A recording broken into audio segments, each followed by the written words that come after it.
1. Money is energy, the foundational truth.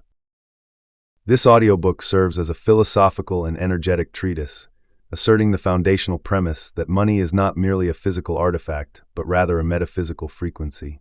It posits that wealth arises not from labor, transaction, or strategic technique, but from one's internal state, specifically, one's alignment with abundance as a universal energetic principle.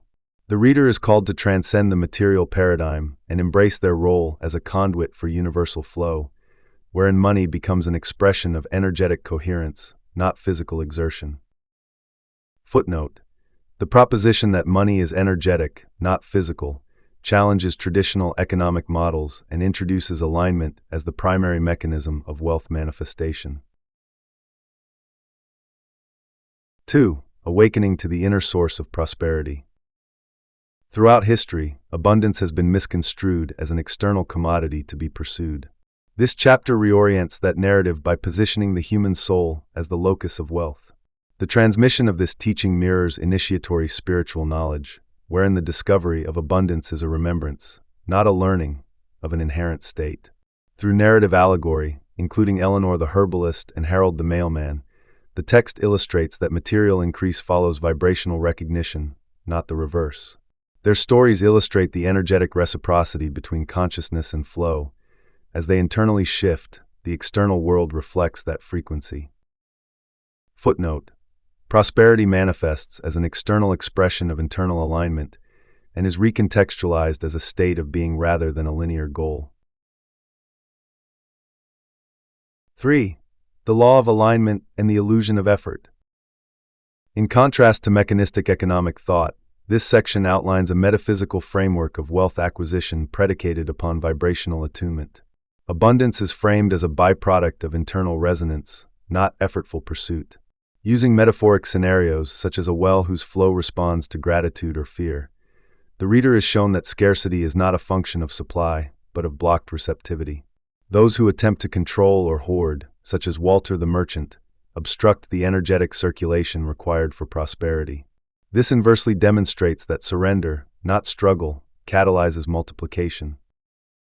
Footnote: abundance is amplified through energetic surrender and emotional openness, not strategic exertion or control. 4. The magnetic function of mental frequency. Thoughts and emotions are described here as magnetic transmissions, energetic signatures that summon experiences in harmonic resonance. Affirmations and intentional language are emphasized not for their semantic value, but for their capacity to recalibrate one's vibrational field. Eugene, the skeptical shopkeeper, serves as an illustrative case of this law in motion. His transformation unfolds not from external changes, but from a deliberate reprogramming of thought and emotional tone. Thus, the subconscious becomes the transmitter and the material world the amplifier. Footnote: affirmative self-dialogue reprograms the subconscious transmitter, aligning external results with internal expectation. 5. Scarcity as inherited consciousness. Scarcity, in this formulation, is depicted not as objective reality, but as a mimetic program, an inherited script encoded through familial and cultural conditioning. Frank the shoemaker and Ruth the weaver illustrate how ancestral beliefs, passed down as axioms, can confine perception and block energetic flow. The text invites the reader to treat scarcity as a cognitive contagion, an illusion masquerading as reality, and to conduct intentional, energetic deprogramming to release inherited vibrational debts. Footnote: scarcity is reframed as an intergenerational imprint rather than a factual limitation, requiring conscious reprogramming.